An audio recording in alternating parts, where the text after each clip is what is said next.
The millionaire arrives at his mansion and hears someone sobbing uncontrollably. He looks for who was crying in the house and realizes it was his housekeeper cleaning the mansion floor, crying intensely as if something was deeply affecting her. When the millionaire finds out the reason for her state, he can't take it and explodes with anger. The office door, heavy as a bank vault's, slid open without a sound. Richard expected the usual silence, the vacuum that accompanied his late nights at work, filled only by the distant hum of the city and the glow of charts across his multiple screens. It was nearly midnight. The smell, however, broke the ritual. A sharp scent of bleach, stronger than usual, hung in the air, aggressive and purifying. And then a sound, a dry, muffled sob, almost swallowed by the vastness of the room, with its panoramic view of the New York City lights. He stopped, his hand still on the cold metal handle. His eyes, accustomed to scanning columns of numbers and identifying fluctuations in the stock market, took a moment to process the scene. Kneeling near his mahogany desk, her back to the door, was a woman. The yellow rubber glove that should have been polishing the floor was pressed to her face in a desperate attempt to stifle her weeping. It was Eleanor, the night shift cleaner, a silent figure he usually saw in passing, a discreet presence who left everything impeccable so his fortune could continue to grow without distraction. Richard's first reaction was irritation. Raw emotion in his sanctuary of logic and capital felt like an invasion. But the tremor running through her shoulders was so genuine, so desolate, that his impatience dissolved like mist. He cleared his throat, not to startle her, but to announce his presence. She flinched, quickly lowering her hand and turning her face, trying to compose a mask of normalcy that wasn't convincing. "I'm sorry, sir. I was just finishing up," she said, her voice thick, as she rose with an agility that belied her exhaustion. Her eyes were red and swollen, and her hands, even without the gloves, were trembling. "It's nothing, The sentence died in the air, powerless. Richard Hayes, a man whose net worth placed him among the country's wealthiest, a multimillionaire who resolved conflicts with dismissals and acquisitions, felt strangely disarmed. The tools he used to manage his empire, orders, spreadsheets, profit projections, were useless here. He looked at Elena's anguished face, and an old image, dusty from memory, flashed in his mind. His mother's hands, rough from scrubbing other people's floors. The promise he had made to himself, to honor those who work unseen, weighed on his conscience. Instead of an order, he did the unlikely. He walked to the small mini-fridge built into the wall and took out a bottle of water. He opened it and held it out to her. "Sit down," he said, his voice softer than he'd intended.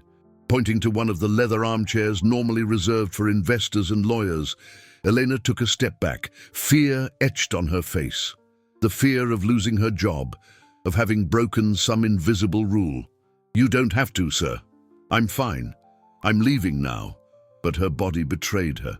Her legs seemed weak, her breath short. Richard didn't insist. He simply left the water bottle on the desk near her and went to the window, giving her space and time. Silence filled the room again, but now it was different. It was a heavy silence, charged with a pain he didn't understand. He watched the city lights, thinking how, from so high up, everything looked orderly, clean, a lie. The chaos was right there, kneeling in his office. After long minutes, her voice sounded soft, almost a whisper. "It's not about the job." Richard turned slowly. She was looking at him, her eyes filled with a shame that hit him unexpectedly. The first crack appeared, and with it the truth began to leak out. "It's the weight of a relationship, one that humiliates me, controls me, and is drowning me in debts I swear I never made." The confession hung in the air, fragile and dangerous. Richard looked at her, his mind accustomed to analyzing assets and liabilities, and asked the only question that occurred to him, a question that would change everything. "What debts?" The question hung in the air, simple and direct, devoid of judgment. What debts? Elena swallowed hard, the lump in her throat slowly dissolving under the weight of that unexpected calm. To a man who built a fortune with surgical precision, analyzing corporate cash flows and complex investment returns, the mess on her face must have seemed pathetically amateurish. She took a deep breath, the scent of bleach mingling with the aroma of leather and polished wood. "It started small," she whispered, the words coming out shaky. "A cell phone bill I didn't recognize. Then the credit card statement came with charges from places I'd never been. My boyfriend, said it was a bank error, that he'd fix it." She paused, her eyes fixed on a spot on the Persian rug. "But he never fixed it. Now it's loans. I get collection calls all day. They say I used my name, my ID, to open a line of credit. But I didn't sign anything, sir. I swear." Richard listened in silence, his brain processing the narrative not as a personal tragedy, but as a report of inconsistencies.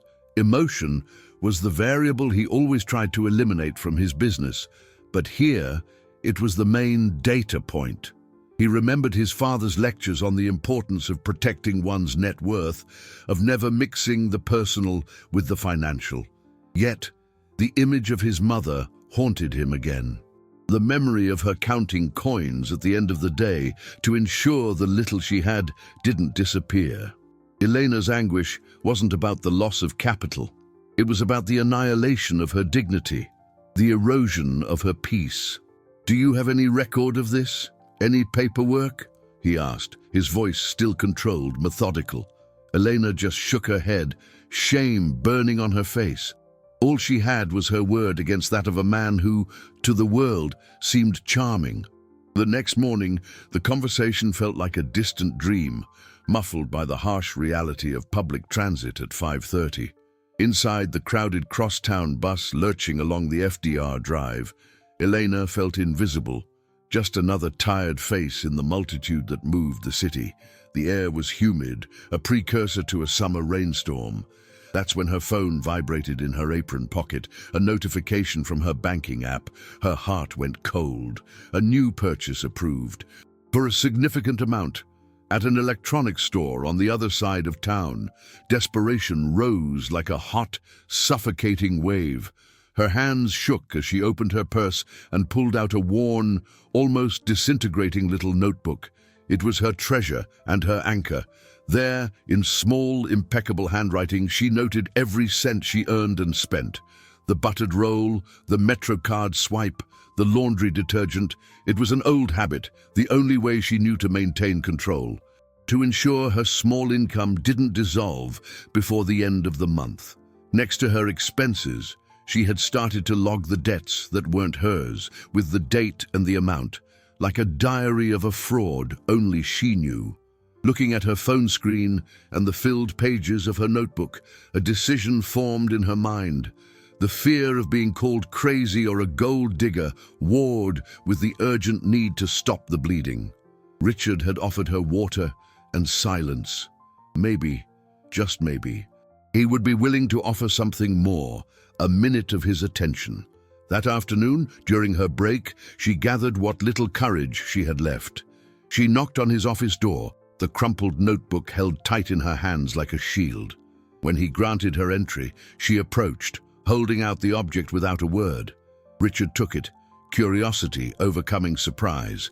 He flipped through the pages, and his expression changed. The precision of the entries, the consistency of the records, the simple logic of debits and credits. This was a language he understood. He saw the entry for that morning's purchase, next to a screenshot from her phone that she had taped in. His eyes lifted from the notebook and met hers, but his gaze went past her, fixing on a locked steel filing cabinet in the corner of the room, a cabinet of dead files, full of old invoices and contracts. "Elena," he said, his voice firm, with a new tone of urgency, "I need your help. I want you to organize this cabinet for me. I want you to look for any payments that seem wrong." That cabinet was a grey metal beast, forgotten in a corner of the opulent office like a poor relative at a fancy party. To Elena, it seemed as imposing as its owner. Richard handed her a small key, the gesture charged with a trust that scared her more than any order.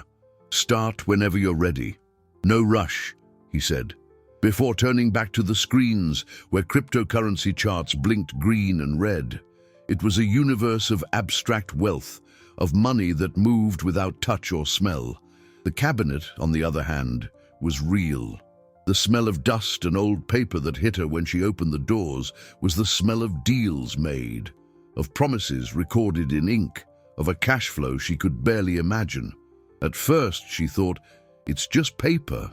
But as she pulled out the first file box, she felt its weight. It wasn't just paper. It was the materialization of a gigantic fortune. And she, with her cleaning gloves still in her apron pocket, had permission to touch it. Her method was the same as with her little notebook, only on a larger scale. She cleared a small side table and began to sort the documents by year, then by month, and finally by vendor. Her fingers, accustomed to the coarseness of sponges and chemicals, moved with unexpected delicacy over the thin invoice sheets. Richard, on the other side of the room, pretended to be focused on a conference call about the profitability of new investment funds, but he watched her from the corner of his eye. He saw the way she furrowed her brow in concentration, how her lips moved silently as she added figures in her head, the speed with which she created a logical system out of chaos.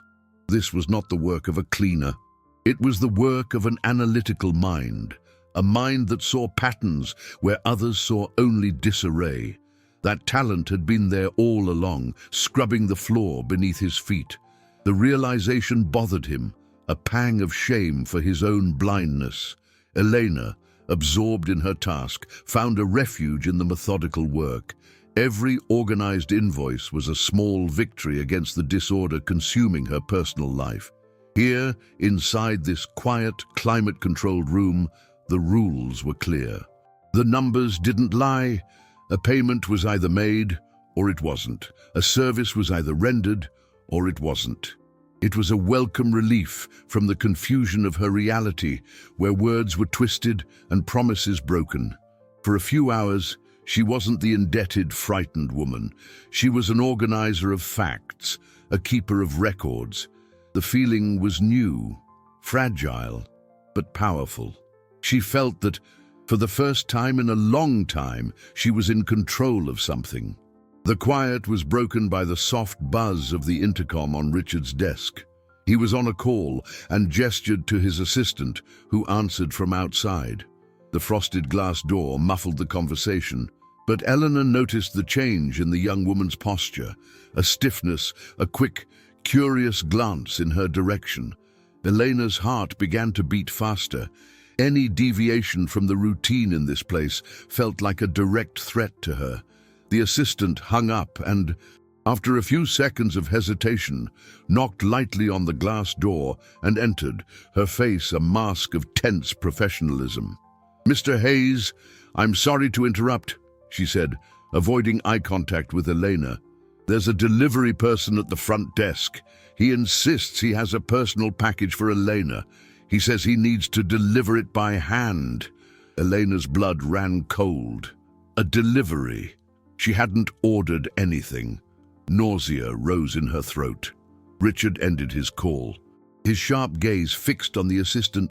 "What's the problem? Have him leave it at reception."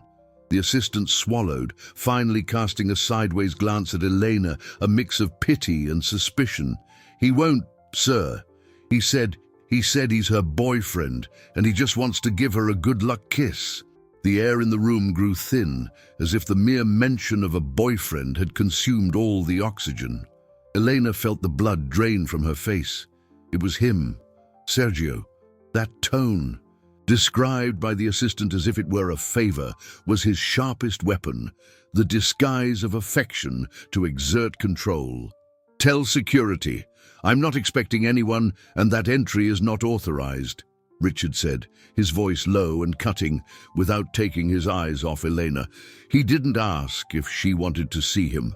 He made an executive decision, as if protecting one of his assets from an external threat. The assistant, relieved to have a clear order, retreated hastily. Richard buzzed the intercom that connected him directly to the building's security booth.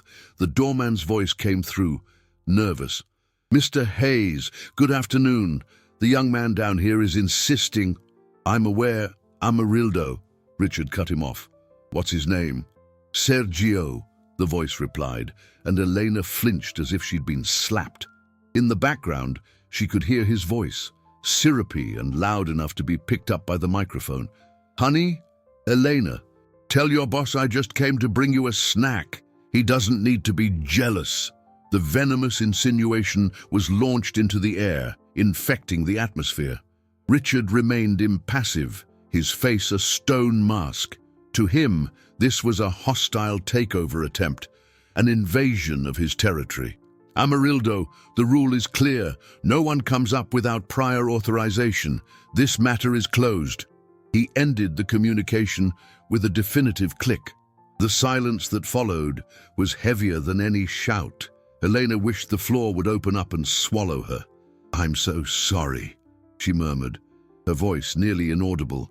"I don't know how he found out I was here." Richard just nodded, a curt gesture. "Get back to your work, Elena." The sentence wasn't kind, but it wasn't a dismissal either. It was an order to restore normalcy, to erase the stain of that raw emotion that had invaded his space. But it was too late. The gossip, like a gas leak, had already escaped and was spreading silently through the corridors and service areas of the luxury building. The story of the insistent delivery man was retold, gaining new details with each version. The doorman mentioned it to the landscaper. The landscaper told a chef in another penthouse. Soon, the narrative was formed, malicious and irresistible. The new, quiet, mysterious cleaner had her sights set on the boss. The solitary millionaire, so private in his business and personal life, suddenly became the center of a petty rumor. The consequence was not long in coming. At the end of the afternoon, the building manager, a woman with impeccably styled hair and an icy smile, requested a word with Richard. Mrs. Gable was the guardian of peace and order in this small fiefdom of wealth, and any disturbance to its harmony was treated with the seriousness of a stock market crash. She entered the office, casting a quick, appraising glance at Elena, who was organizing the last box of documents, before focusing her attention on Richard. The conversation was a masterpiece of euphemisms. She spoke of the importance of maintaining discretion, of protecting the reputation of our residents, and of avoiding situations that could lead to misunderstandings. Richard listened with calculated patience, knowing exactly where she was going. "Mr. Hayes, you know how much we value your presence here," she said, adjusting her designer glasses, "and we understand that your employees are of your utmost confidence." She paused dramatically, her gaze again falling on Elena, who felt her skin burn with shame. However, the episode at the front desk today created a certain discomfort. "Talk. You understand?" Richard remained silent, forcing her to be more explicit. Mrs. Gable sighed, the polished smile finally cracking a little. "Perhaps more discretion on the part of your employee would be prudent. I suggest she use the service entrance and refrain from remaining in common areas after her shift. Purely to protect everyone's image, of course." Mrs. Gable's suggestion landed like a sentence. Use the service entrance, refrain from common areas. They were carefully chosen words, a veneer of professionalism over raw prejudice. Elena already used the service entrance. The recommendation was about something else. It was for her to become even more invisible, for her presence, now contaminated by gossip, to be completely erased from the building's noble spaces. Richard, who had spent his life building an empire based on the cold analysis of data and a disdain for external noise, felt a surge of fury. This rumor was a toxic liability, an uncontrolled variable threatening not his business, but something far more fundamental, the sense of justice he had inherited from his mother and kept locked away. He looked at Elena, who stood with her head bowed, her body stiff with humiliation. He saw in her not an employee, but the personification of an injustice he had promised himself he would fight. "I appreciate your concern for the building's image, Mrs. Gable," he said, his voice so calm it was menacing. "However, the movement of my staff on my property is my sole responsibility. Elena will continue her duties, as she always has. Have a good afternoon." The dismissal was so abrupt and final that the manager was momentarily speechless. She forced a smile, muttered a "very well," and withdrew, leaving a trail of tension behind her. The small battle had been won, but Elena knew the war was just beginning. Being defended by her billionaire boss didn't protect her. On the contrary, it painted an even bigger target on her back.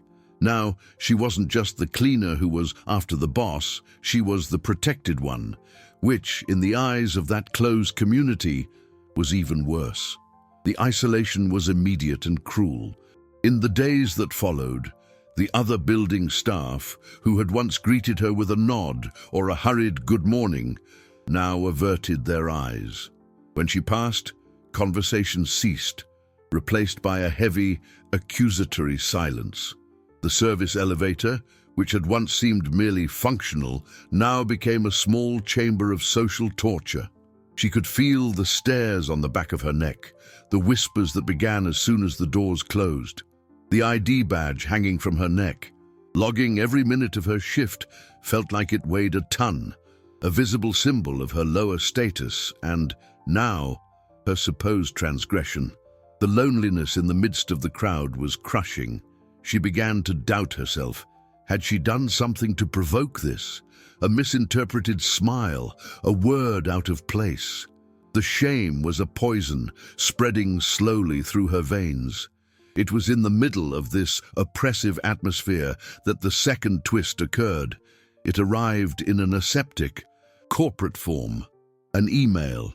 It wasn't just any anonymous email. It was sent from an internal address at Richard's company, but with no identifiable sender, directly to the head of the legal department, with a copy to HR. The message was short and devastating. It accused Elena of using her access badge to enter the contracts room, one of the company's most restricted areas, outside of her work hours, in the middle of the night. The implication was clear: industrial espionage, theft of information, breach of trust. It was a serious accusation, one that could not only cost her her job, but stain her name forever. The legal director, a man whose job it was to protect the company's vast assets from any risk, acted with the speed of a predator. He summoned Richard for an emergency meeting. The room was cold, the air conditioning on full blast. On the table, a single printed sheet of paper, the security system report. There was the record. Elena's badge, number 347, had been swiped at the contracts room reader at 10:14 p.m. the previous night. A fact, indisputable. "Richard, I know you have a high regard for her," the lawyer said, with false empathy. "But this is serious. We have non-disclosure agreements with clients worth millions. A leak could cost us a fortune. Standard procedure is immediate suspension pending investigation. As a precaution." Richard looked at the paper. The logic was impeccable, the rules clear, but something didn't add up. He remembered the night before. It had been raining hard, a real summer downpour.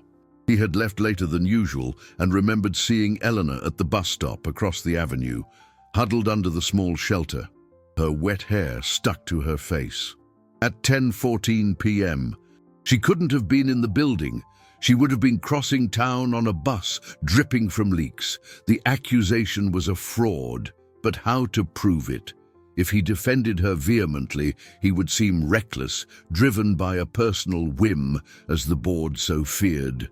If he remained silent and followed protocol, he would be handing over an innocent person to the corporate machine he himself had created. The dilemma was cruel. Saying too much would make him a target.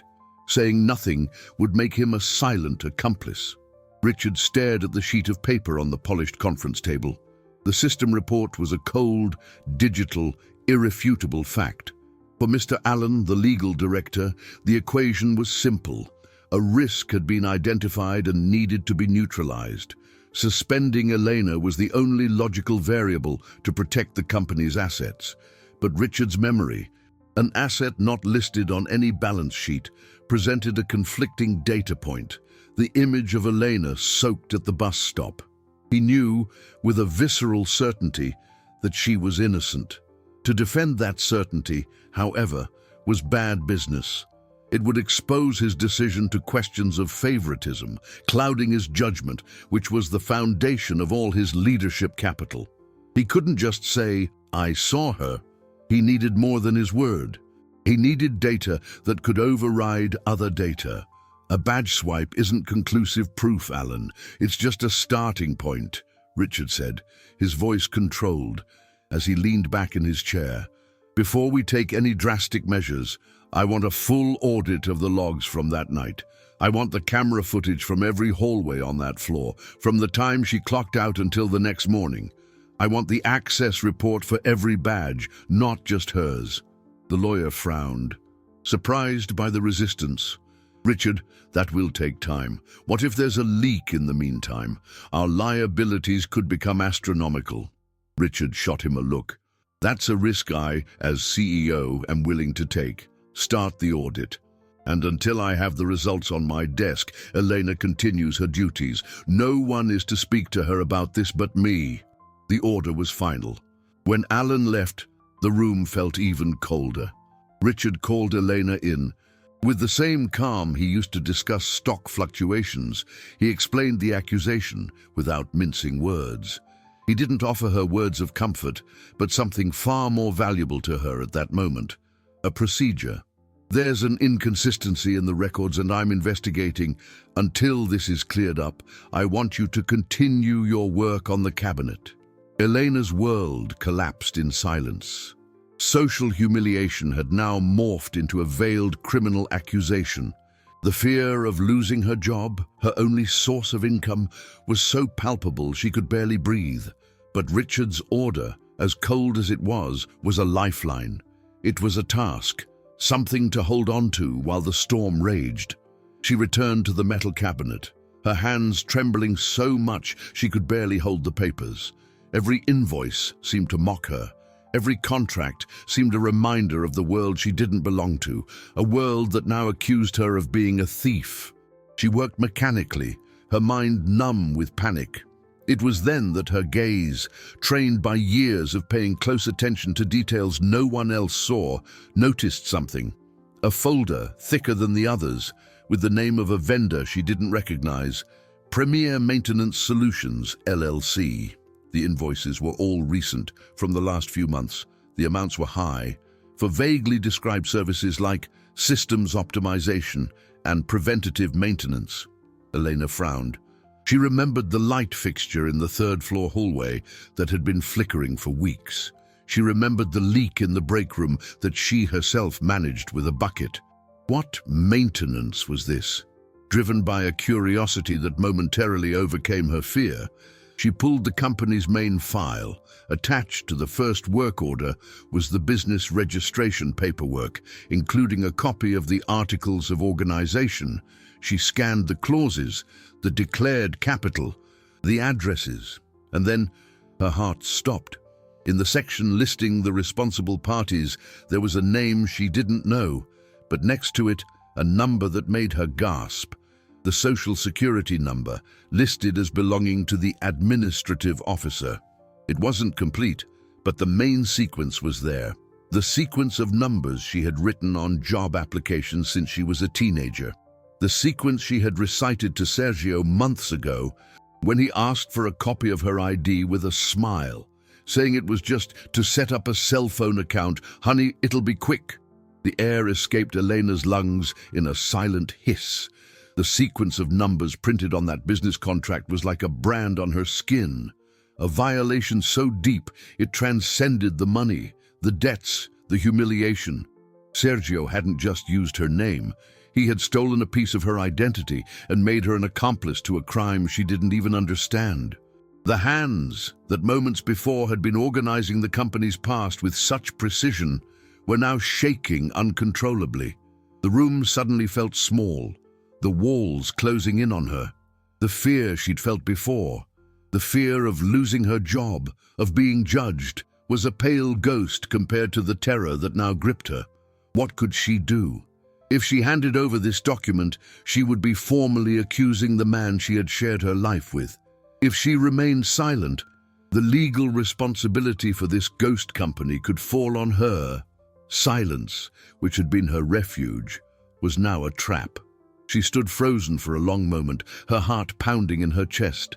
She looked at Richard, immersed in his trading screens, a billionaire moving fortunes with the click of a mouse, so far removed from her reality of notebooks and crowded buses. What would he do with this information? He might think it was her plan. A desperate attempt to get herself off the hook for the access card accusation. Doubt gnawed at her, but then she remembered his expression when he saw her notebook, an unexpected respect for her organization. She remembered how he had defended her from Mrs. Gable, not with pity, but with an authority that protected logic, not the person. He was a man of facts, and this contract was a fact. Her whole body trembling, she stood up, the premier maintenance file in her hands. She crossed the rug that felt like an ocean and stopped beside his desk. She said nothing. She just opened the folder to the articles of organization and pointed with a shaky finger to the line containing her SSN. Richard looked down, first with impatience at the interruption, then with curiosity, and finally with an intensity that made her take a step back. He read the line, then read it again. His eyes moved to the company name, then to the invoices stapled behind it, with their exorbitant amounts for vague services. His brain, trained to identify fraudulent patterns in stock market investments, began working at high speed. The pieces clicked into place with an almost audible snap in his mind. The board's pressure for opaque contracts, the waste he couldn't pinpoint, Sergio's insistence at the front desk, the anonymous access card accusation, and now this. They weren't isolated events. They were coordinated moves on a board he hadn't known he was playing on. For the first time, he saw Elena not as a victim to be protected, but as a key asset. Her precision, the attention to detail he had admired in her notebook, wasn't just a habit of someone struggling to survive. It was a tool, a powerful tool that had found the anomaly his expensive auditors and executives had missed. The course of the story changed in that instant. The question was no longer, how do we prove Eleanor's innocence? The question became, who inside my company is stealing from me, using her name to cover their tracks? The investigation was no longer about an access card. It was about protecting his entire fortune. He stood up, his face grim, and walked to the metal cabinet. He looked at the boxes she had organized with perfection. The truth was hidden in there. "Eleanor," he said, his voice heavy with a new gravity, "your organization job has just become a discreet audit. I want you to continue exactly what you're doing, but with a new objective. Look for any other payment to this company, any other inconsistency, no matter how small it seems." He went back to his desk, picked up the phone, and dialed a number on his private line. "Alan, cancel the camera audit," he said, his voice cold. "We're shifting focus. As of now, none of this officially exists." "Understood." He hung up before the lawyer could reply. His eyes met Eleanor's, and for the first time there was a glint of something that looked like an alliance. "Rule number 1, he said, "is that everything must be proven with documents. No assumptions. Rule number 2 is that no one, absolutely no one, can know what we're doing." Richard's rules were a life raft in a sea of panic. Everything must be proven with documents. That sentence echoed in Elena's mind, giving her a purpose, a method to channel her fear. The monumental task of auditing a giant's finances didn't scare her. What terrified her was the fragility of her own situation. Now, however, her simplest tools, the notebook, her memory for detail, her ability to organize chaos, had been validated. Suddenly, they were no longer signs of her poverty, but instruments of precision. She clung to this new perspective with the strength of a drowning person. The office, once a place of humiliation, became her secret headquarters. Richard instructed her to scan every suspicious invoice and contract, creating a parallel file on an encrypted flash drive. He taught her how to use a basic spreadsheet, and her eyes lit up as she saw the numbers align in columns, the automatic sums confirming the discrepancies she had calculated in pencil in her notebook. The city, with its brutal indifference, became both ally and adversary. The daily bus ride was her time for reflection, but also for vulnerability.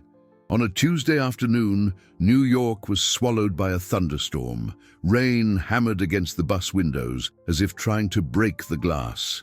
The entire city's power flickered. In the office, the lights blinked and went out, plunging the room into twilight for several hours. Eleanor's computer, where she had spent the entire day organizing the scanned files, shut down abruptly. Her heart skipped a beat. Had she lost all her work? When the power returned, the spreadsheet file was corrupted. An entire day's work, gone. Despair hit her.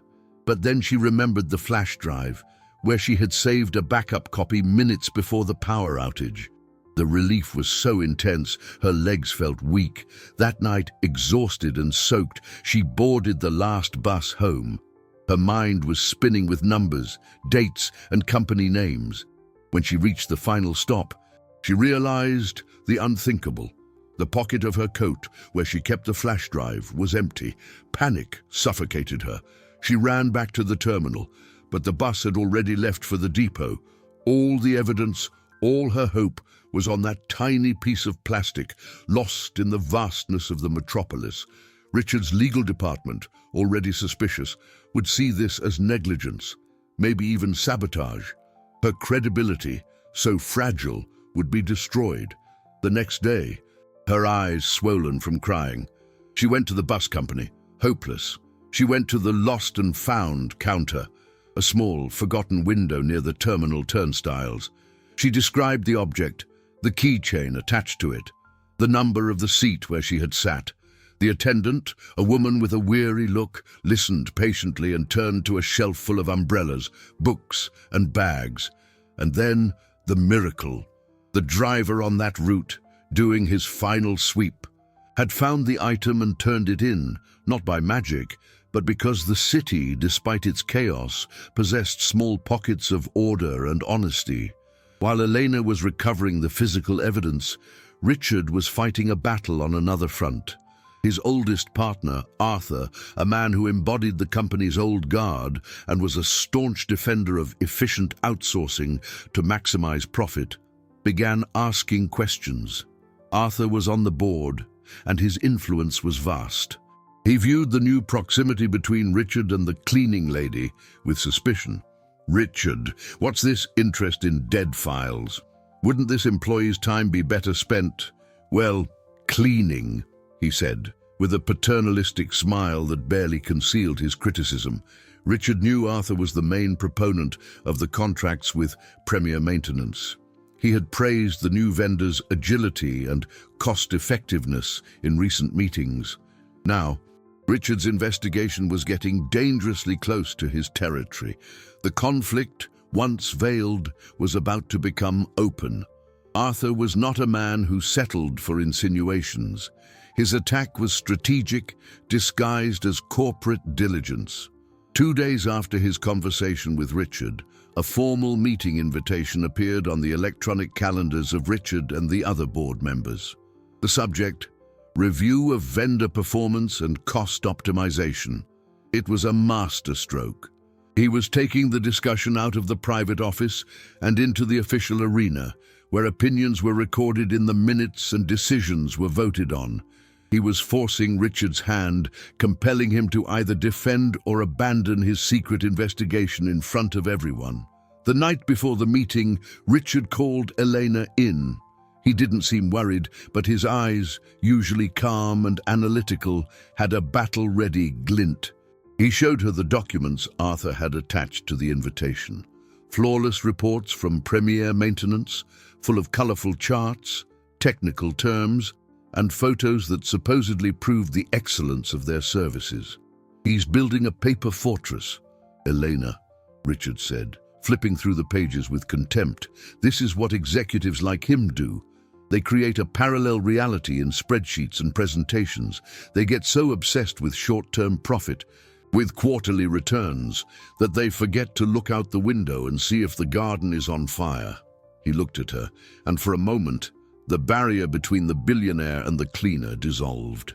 They were just two people trying to find the truth amidst a pile of well-crafted lies.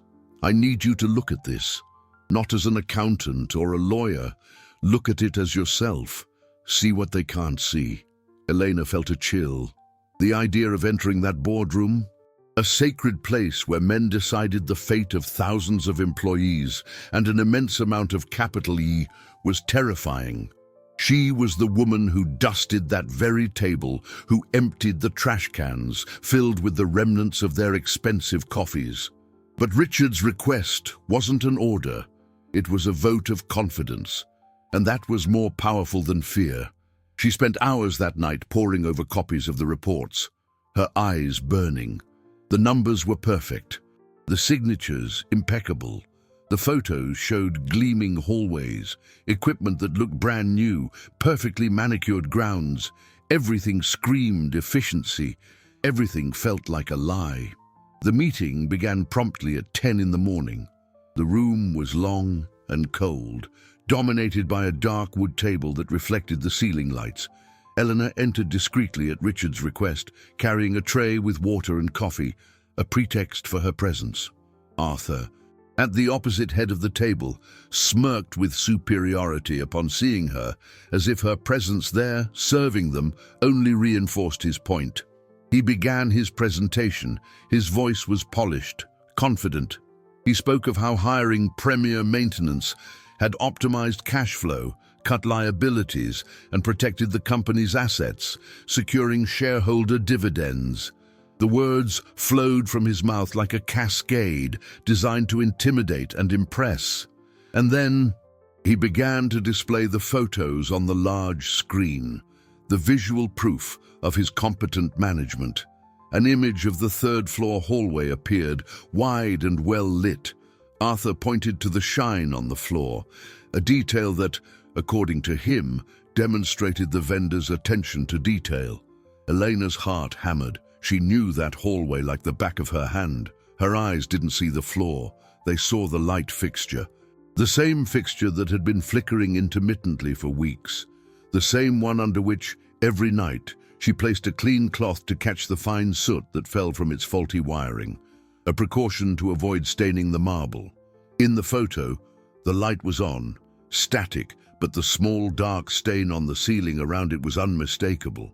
It was a minuscule flaw in the middle of a perfect picture, a glitch in the matrix that only she could see. Richard looked at her, a silent question in his eyes. She took a deep breath, the sound of her own heart echoing in her ears, and took a step forward. "Excuse me, Mr. Arthur," she said, her voice coming out firmer than she expected. The silence in the room was instant. Shocked. "That photo of the light on the third floor, it's still broken. It flickers all the time and drops soot." The sensory detail, so real and mundane, fell onto the table like a stone, shattering the glossy surface of the corporate presentation. Arthur's face transformed, the mask of competence crumbling to reveal a barely contained fury. He couldn't refute the fact, so he attacked the messenger. "What is this woman doing in here? Who does she think she is to question a technical report? Richard, I demand that she be removed immediately." All eyes turned to Richard, awaiting his reaction.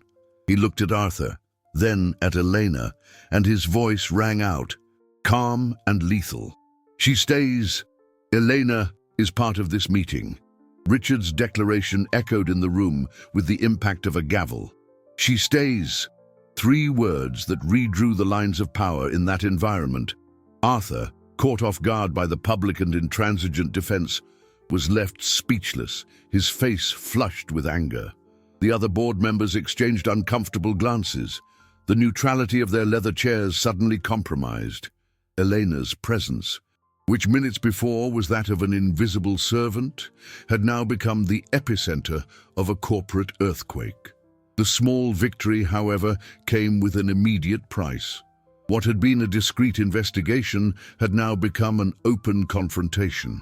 Arthur, feeling humiliated, changed his line of attack. He didn't argue about the light fixture, he attacked Richard's judgment. "This is unacceptable," he boomed, standing up. "Basing a business decision, one that affects our assets and the trust of our investors, on the casual observation of a cleaner. Richard, you are acting recklessly, driven by some sort of personal whim. I am formally requesting an emergency board review of your conduct. Your leadership is putting this company at risk." The threat was the gravest possible within that universe: removal from the CEO position. Richard knew Arthur had support. Many on the board saw his management style as overly methodical, not fond of the backroom deals that grease the wheels of many large businesses. His insistence on transparency and rigorous audits was seen by some as an obstacle to easy profits. Now, his partner had given them the perfect weapon to use against him: the accusation that he was mixing the personal with the professional, the cardinal sin in the corporate world. The meeting was adjourned amid palpable tension. Richard remained in his seat, his face impassive, as the other directors filed out, avoiding his gaze. Elena, standing by the wall, felt like the cause of an impending disaster. She had only told the truth, a small fact observed in her daily routine, and it had triggered a crisis that could cost the career of the only man who had treated her with dignity. Guilt weighed on her shoulders. "Don't worry about it, Elena," Richard said when they were alone. As if reading her thoughts, he just moved up the timeline. "Now we have less time." The deadline was short. The emergency board review was set for the following week. They needed concrete, irrefutable proof that went beyond a faulty light fixture. The search intensified. Elena spent every free minute immersed in the files, her eyes red with fatigue. It was during one late night, with the city silent outside, that the final piece of the puzzle revealed itself. Cross-referencing the invoices from Premier Maintenance with the building's entry and exit logs revealed something Arthur's report had conveniently omitted. The shell company, opened in Elena's name, had a registered business address, a simple house in a working-class neighborhood in Queens. A chill ran down her spine. She knew the address. It was the house where Sergio lived with his mother. The elegant cruelty of the romance scam was laid bare before her. There had been no physical confrontation, no shouting. There was the coldness of a calculation, the use of her trust as raw material for a con. The signature on the company's formation document was a crude forgery of her own. Her legs gave out. With no degree, no lawyer, no one to turn to besides the man whose career she now threatened, the obstacle seemed insurmountable. How could she prove she hadn't signed anything? The answer, however, was already with her, stored not on a flash drive, but in her phone's memory. The messages, the dozens of text messages she had exchanged with Sergio over the past few months. Driven by a cold fury, she started searching. And she found it. "Babe, need another pic of your ID. Good light, it's real quick, for that account." The date of the message coincided with chilling precision. With the date the company was formed. She had the proof, but there was more. A layer of betrayal even deeper that Richard discovered while cross-referencing the data.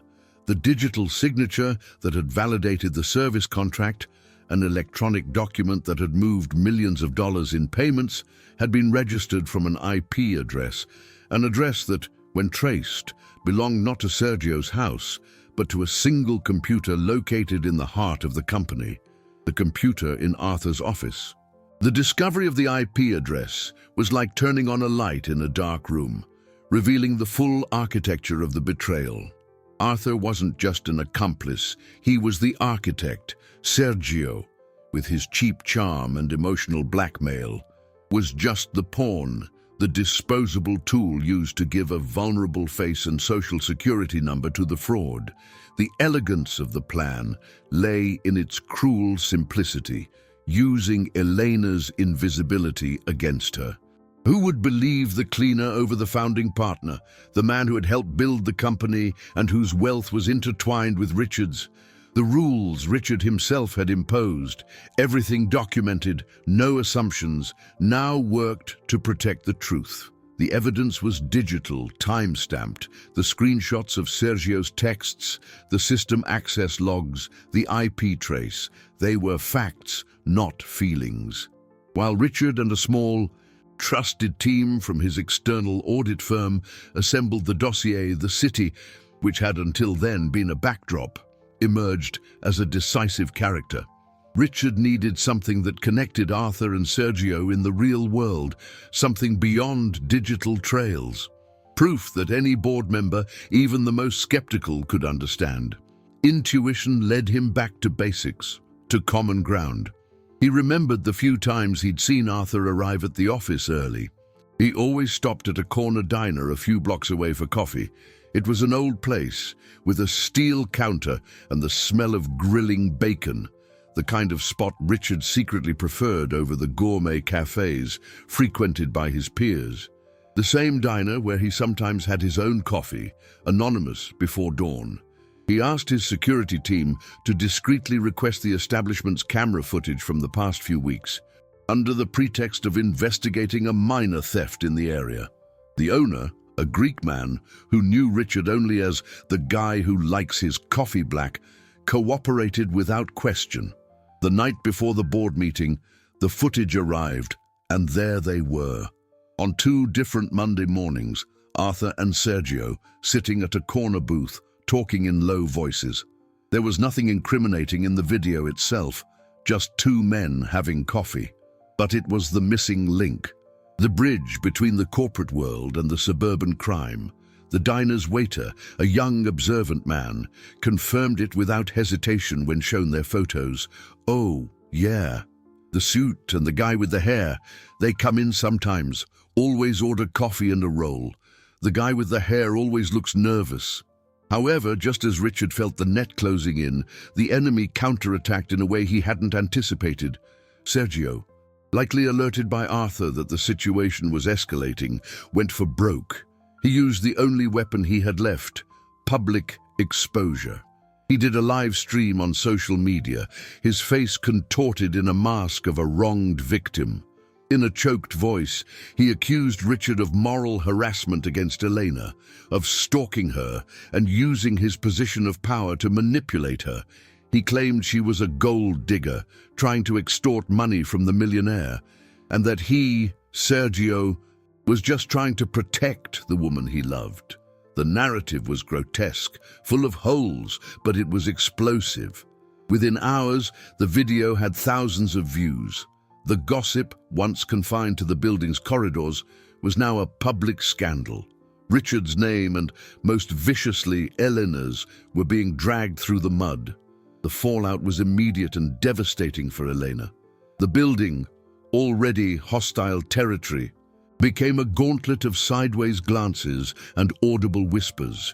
She shrank with shame, her face burning with every step she took.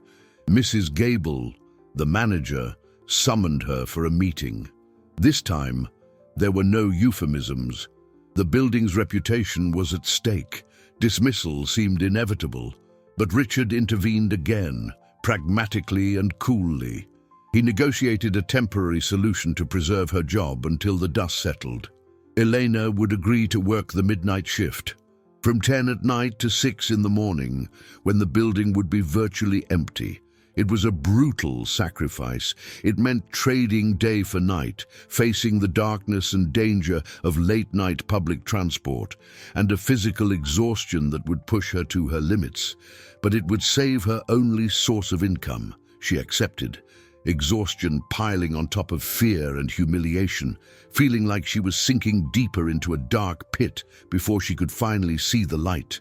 The midnight shift was an exile. The building, which during the day pulsed with the artificial life of the wealthy, transformed at night into a silent mausoleum.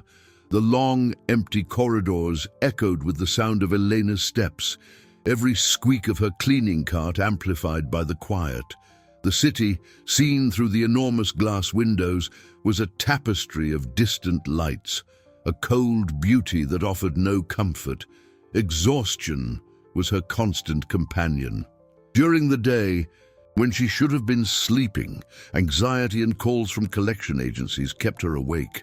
At night, fatigue made her body heavy, her movements slow.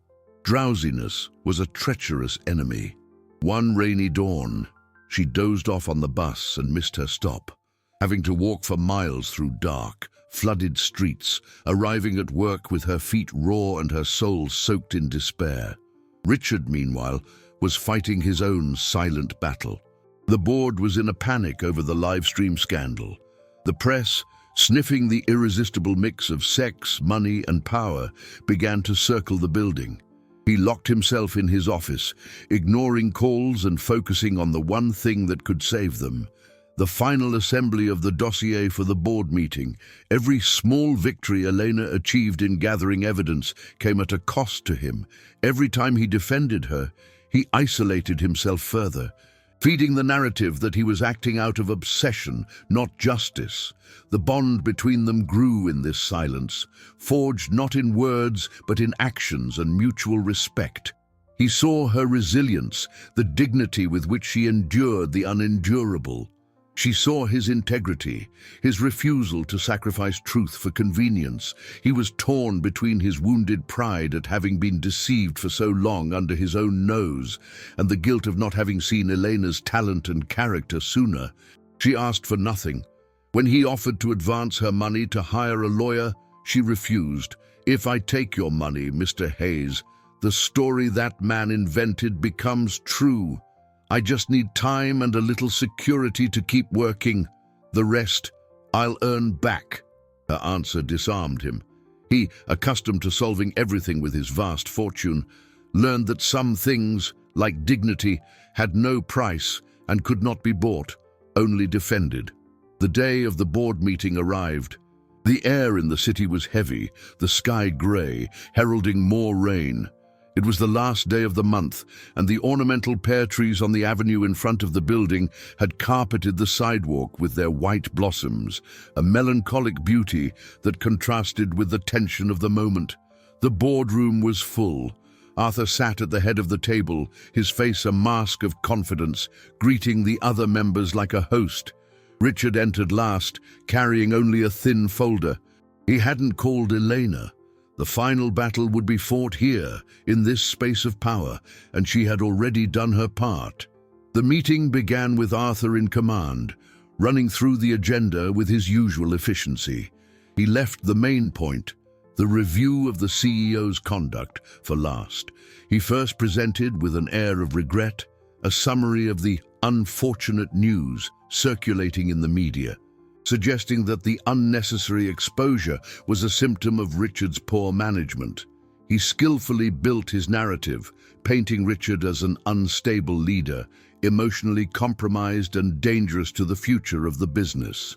When he finished, the silence in the room was heavy, and all eyes turned to Richard. It was the moment of greatest tension, the climax of weeks of fear, work, and resistance. Everyone expected a passionate defense, a vehement denial. But Richard did the unexpected. He stood up, walked to the large screen on the wall, and instead of defending himself, he began to present the facts. He didn't show the diner footage first. He started with what they understood best: the money, the spreadsheet. The one Elena had helped build, now refined by auditors, showed the cash flow leaving the company and entering the accounts of Premier Maintenance. It showed the payments for services never rendered, the systematic diversion of capital, the financial bleeding that undermined the profits Arthur swore to protect. The spreadsheet projected on the screen in crisp, unforgiving numbers, silenced the room. Arthur's narrative, built on the quicksand of public opinion and insinuation, began to crumble against the solid rock of financial data. Richard didn't accuse anyone. He just presented the facts, one after another, with a surgeon's precision. First, the business ID for Premier Maintenance, its creation date, and the copy of its articles of organization with Elena's SSN clearly highlighted.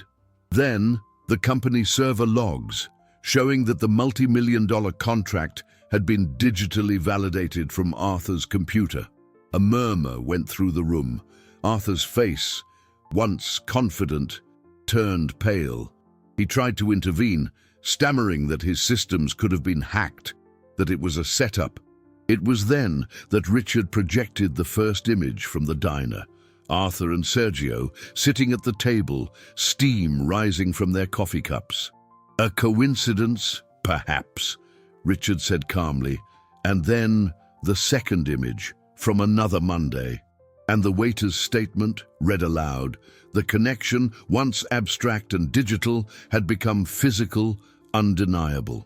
Finally, Richard presented the screenshots of Sergio's messages asking for Elena's documents, with dates that perfectly matched the company's formation. The final piece of evidence wasn't a stamped document, but Elena's crumpled notebook, open to the page where she, in her own handwriting, had noted the first fraudulent charge months before any investigation began. That humble object, in the midst of the room's luxury, was the most powerful testimony of all. It was proof of her integrity. The board didn't need long to deliberate. The vote was swift and nearly unanimous. Arthur was removed from all his duties, effective immediately, to await a criminal investigation for fraud and conspiracy. He was escorted from the room, not by police, but by company security, a silent and definitive humiliation. Richard was confirmed as CEO with a narrow vote of confidence, but with one condition: he must implement a more rigorous and accessible compliance program for all departments to prevent anything similar from happening again. The corporate storm had passed. The next day, the wheels of justice, slower and more discreet than those of the media, began to turn. Sergio wasn't arrested in a public spectacle. He received a visit from two process servers at his home, who served him with a civil summons for document forgery and fraudulent inducement of debt. The legal battle would be long and fought in the courts, without fanfare, but the truth was now on the record. The credit bureaus, notified by Richard's legal department with proof of the fraud, began the process of clearing Elena's name. The nightmare of debt was over. Richard called Elena to his office that afternoon. The room was the same, but everything was different. The air was lighter. The board has asked me to create a new contract oversight program, he said, getting straight to the point. They want expensive auditors and external consultants, but I know that the most qualified person to help me design it, to ensure it's a system that actually works, that pays attention to the details that matter, is you. He looked her in the eye, and there was no charity in his gaze, only recognition. I'd like to offer you a position on the audit team, with training, legal support, and a salary commensurate with the role, not as a favor, Elena, but because you have proven you have the competence this company needs.